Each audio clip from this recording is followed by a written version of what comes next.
Thank you, everyone. Good morning. So today I'll be sharing data from the Fast PrEP study.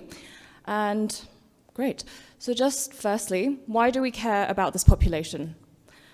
AGYW account for 6 in 7 new HIV infections among adolescents aged 15 to 19 in sub-Saharan Africa.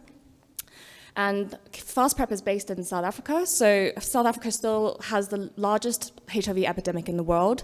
7.71 million people were living with HIV in 2023. And pregnancy and breastfeeding also more than doubles HIV acquisition risk during this period. So despite this, PrEP uptake among AGYW, especially those who are pregnant or mothers, is very under-researched. And just as a background, South Africa introduced oral PrEP back in 2016, so 8 years ago, and they updated their guidelines 4 years ago to also include pregnant women in 2020. So the aim of this research was to evaluate PrEP initiation among AGYW who are mothers and or who are pregnant and or mothers in Cape Town, South Africa.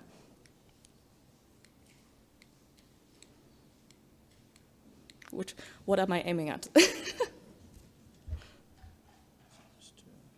I think it's the other way around, yeah. Okay. Thanks. Oh, okay, please go back if you can. Can you go back? You can't. Oh my, so then... Just a minute. Sorry about that.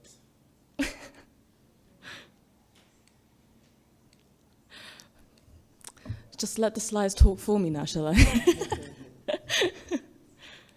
Okay, there we go. Perfect, thank you. So back on this slide, I just want to highlight the QR code that's at the bottom of this slide. I've essentially linked it to the study protocol, which you can read about in more detail, as I don't have enough time in this presentation to talk about this study. But essentially, it's an implementation project based in Cape Town in South Africa, where PrEP is delivered through differentiated models, as you can see here, 6 different channels. But yes, I'll move on so we have enough time. So for this analysis, I split the participants into 2 groups. We've got those who are AGYW who are mothers and or currently pregnant, and those who are not. And I essentially did cross-sectional analysis, looking at the PrEP initiation among this population, and looking at factors such as delivery location, also where did they find out about Fast PrEP, whether they or their partner had STI in the past month, their perception of HIV acquisition risk, their relationship status, and also whether or not they had a HIV test in the past 6 months. And then I used logistic regressions in order to compare those who are pregnant and or mothers versus those who are not, adjusting for age and relationship status. So the summary results is that these AGYW initiated PrEP between August 2022 and June 2024. 4,609 AGYW initiated PrEP, and out of those, 25% of those were pregnant and or mothers. And to break it down further, 22% already had a child but were not pregnant, 1% had a child and was also pregnant, and then 2% were pregnant with their first child. So if we look at the initiation location, the majority of them actually initiated PrEP from these mobile clinics. As you can see here in the photo, it is essentially this 2 team truck that gets driven to communities so that PrEP can be initiated, within their community rather than them going to the facilities. But then 44% still initiated from government clinics and 3% from others. And then using logistic regression, when we look at comparing the mothers versus non-mothers, then the non-mothers or non-pregnant actually had higher odds of initiating PrEP at mobile clinics.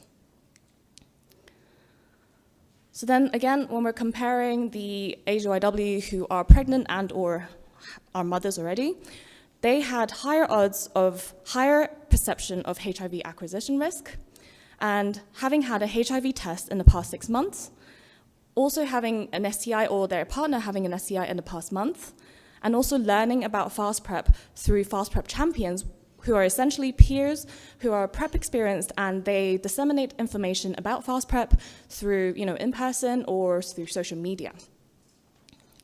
So what does this tell us? Obviously, we can see that there are heightened vulnerabilities of AGYW who are mothers and or pregnant. You know, they had higher odds of STI as well as higher HIV acquisition risk. We also see the significant role of peer-led initiatives, which we've seen obviously across this whole workshop, the importance of using peers. But we also see the need for targeted interventions and comprehensive SRHR education and services. And especially with education, you know, it needs to be constant and throughout. We can't just, you know, assume, oh yes, AGYW, they are suddenly pregnant, they are mothers, they're adults now. They know everything about their own bodies, they know everything about their own rights. You know, we need to make sure that this education is continuous, but also for those who are not pregnant and not mothers, because, you know, they might not access clinics as much as those who are pregnant and mothers. So they would actually need more targeted kind of in education awareness as well. This could be through schools maybe, through other channels to reach these AGYW that might otherwise not be reached.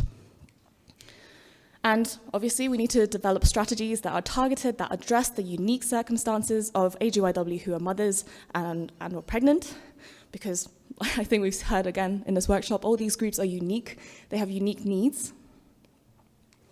And just to say that this was a preliminary analysis that is part of my full analysis, which I'll be publishing, and essentially it will also look at continuation as well as initiation and how the different delivery methods affect continuation, and also will then compare AGYW versus older women within this analysis. And just to say thank you to obviously the Fast Prep team, the participants, the funder, the Gates Foundation, and this was conducted in partnership with the Western Cape Provincial Health. And thank you to you all, obviously, for listening and being part of this workshop. Thank you so much.